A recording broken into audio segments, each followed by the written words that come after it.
Now, today I've got a video request following one video I did previously onto things to major in at university if you go to university in the West. I will put a link to the video down below. Now the email goes, let me remind myself, something like this. Hello, big brother, thanks for the video. It seems like you were talking of those guys that are planning to go to university/colleges. How about someone who has already graduated and is struggling to find a job? I, for one, has got a degree in communication, 24 years old, but I can't find any meaningful work. And the email goes on and off, on and on. So, thanks very much for the question. It's a very important one. Obviously, in my video, I assumed probably someone who is starting out in life. But I also know there is a number of people out there who have already started a degree and they realized halfway that maybe it's gonna be hard to find work, or it's simply not something they enjoy, or they finish the degree and they can't find work. This brother is still young. I mean, 24 years old, you could probably even start from scratch, but I'm gonna get there first, later in this video. But I just wanna say, at 24, you can possibly do a lot of stuff regarding your career. And I just remembered when I graduated many moons ago, the guest speaker, I think it was the vice chancellor or something like that, she said that 50% or a percentage close to that of all graduates end up changing their careers down the line. And that's not changing a job, it's changing a career, i.e. somebody who, I don't know, qualified as a teacher ended up being a salesperson or something completely different. Change of a career is different from change of a job. Meaning that if you find that you have to do that, don't feel you are alone. Now back to this brother. I would suggest about 5 or 6 things to consider. And in no particular order, these are the things I would consider if I were in this brother's shoes. Number 1, improve on your degree. You know, sometimes you do a degree in, let's stick with communication, but maybe in your papers you did a course, I don't know, in journalism, and you think you could be a journalist or a blogger, but you maybe needed to learn a certain software, a certain skill that can be acquired within 1 or 2 months, maybe a certificate of some sort, which is a requirement in some industry, a certification. So you can basically take a degree that is a sort of a vanilla generic degree and improve onto that. So you sort of use that as a stepping stone towards another career. Obviously, I don't know which papers you take at university, but you can always improve on a certain degree. Maybe I speak coming from engineering, for example. You will find that you do a lot of papers in different sort of areas. And if after graduation you don't find the sort of job you like, you could always go back and say learn a lot on programming, and that will boost a lot your market value. So see if you can improve on your degree. Look at the job you expect, you think of applying for, check what they require. If it's a skill or a certification you need to get, go and get that if it is within your financial means and your time frameworks. That's number one. Number two, which is similar, is stand out of the crowds, as they say. You know, when you graduate, it was probably 100 people with the same degree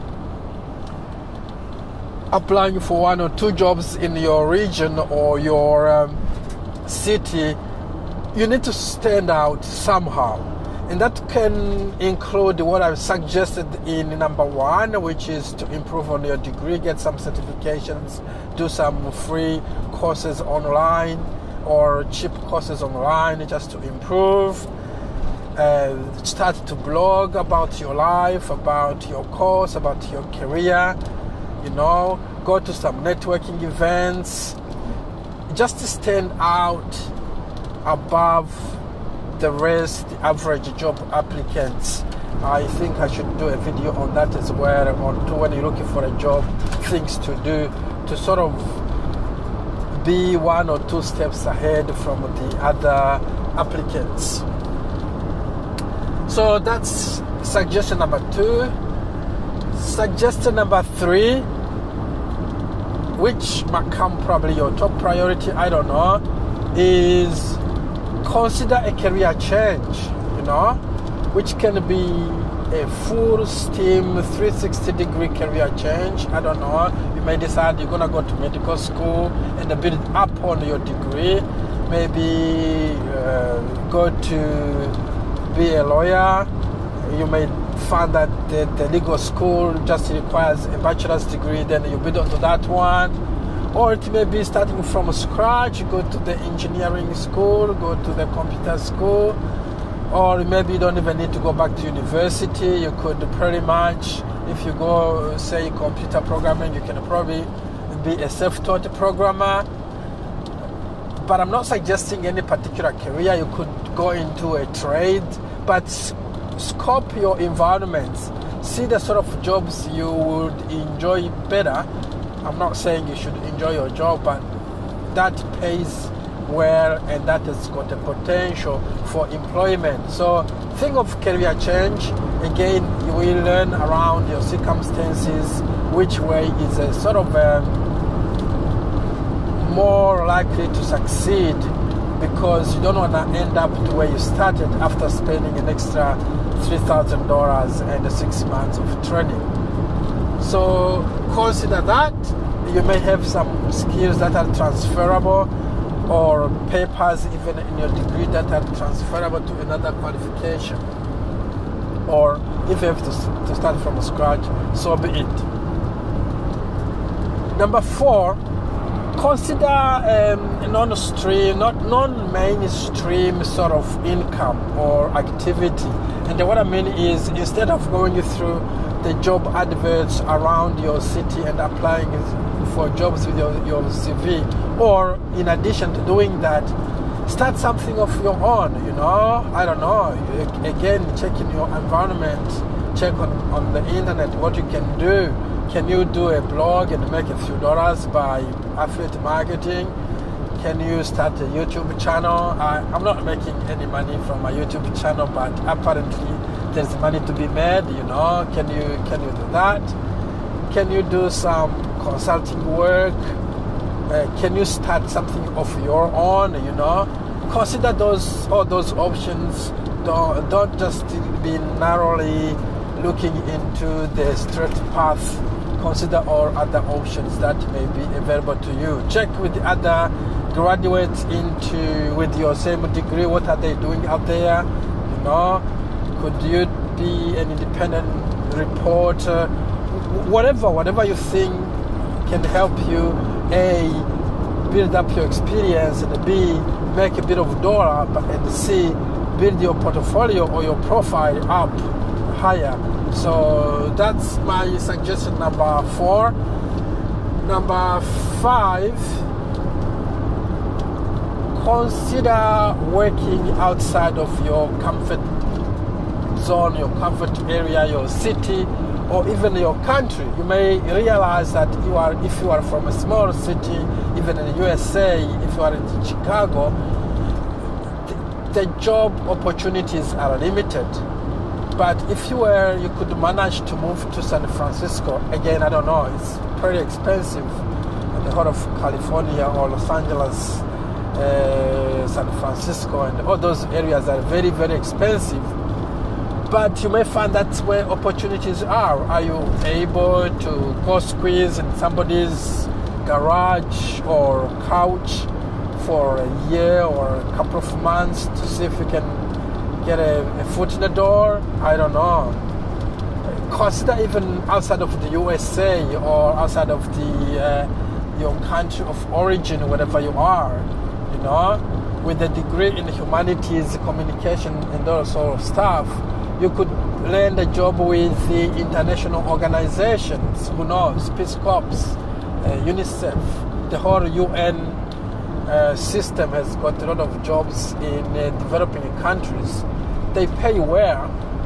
Conditions might be not what you expect in the West, but you could be there for 2, 3, 4 years, 5 years, and come back into your country, and you've got enough deposit for a home, and an experience to show for future employment. So consider that. And while we are on that, I think there are a lot of jobs teaching English, a lot of opportunities for English teachers overseas, from Latin America to mainly Asia. I was in Vietnam. I did teach for, a month plus.